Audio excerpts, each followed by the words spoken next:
আমরাও মাঝে মাঝে এরকম হতাশ হয়ে পড়ি। এরকম হতাশ লোক আছে না নাই? কিরে আমার দোয়া কবুল হয় না কেন? আল্লাহ আমার ডাকে সাড়া দেয় না কেন? আমার জীবনে এত দুঃখ কেন? আমার জীবনে তো ভালো কিছু হয় না, খালি সব কষ্ট আমার কেন? এরকম আছে না নাই?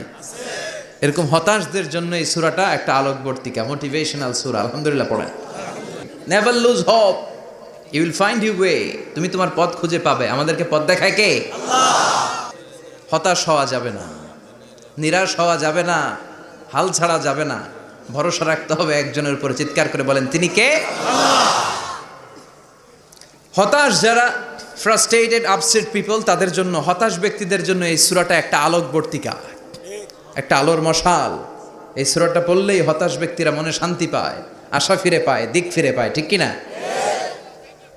বিষ্ণু ঈসা ইসলামের কাছে যখন ওহী নাজিল হতে শুরু করলো, বিষ্ণু ঈসা ইসলাম ওহির কথাগুলো পৌঁছে দিতে লাগলেন।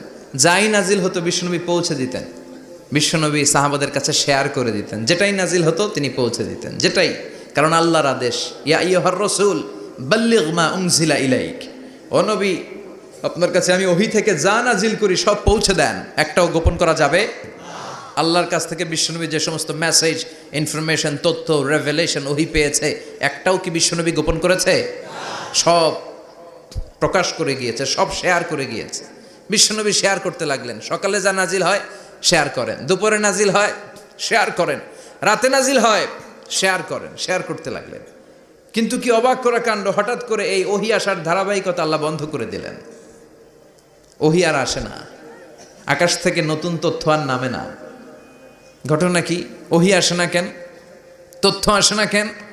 জিব্রাইল আসে না কেন? কোনো বর্ণনায় এসেছে 15 দিন, কোনো বর্ণনায় 1 মাস, 3 মাস, এমনকি 6 মাস পর্যন্ত বর্ণনা পাওয়া যায় যে বিশ্বনবীর কাছে 6 মাস ওহী আসে নাই।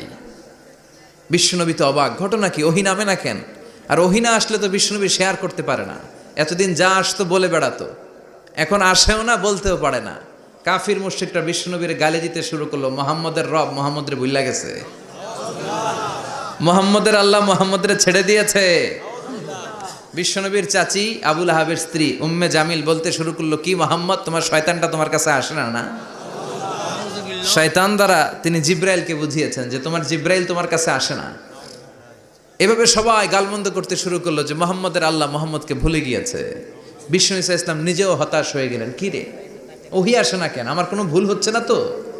আমার কোনো অপরাধ হয়ে গেল না তো? আল্লাহ কি আমার উপর অসন্তুষ্ট হয়েছেন? আল্লাহ কি আসলেই আমারে ভুলে গেছেন? আল্লাহ কি আমাকে ত্যাগ করেছেন? তিনি কি আমার উপর রেগে আছেন? বিশ্বনবীকে আল্লাহ আশ্বস্ত করলেন।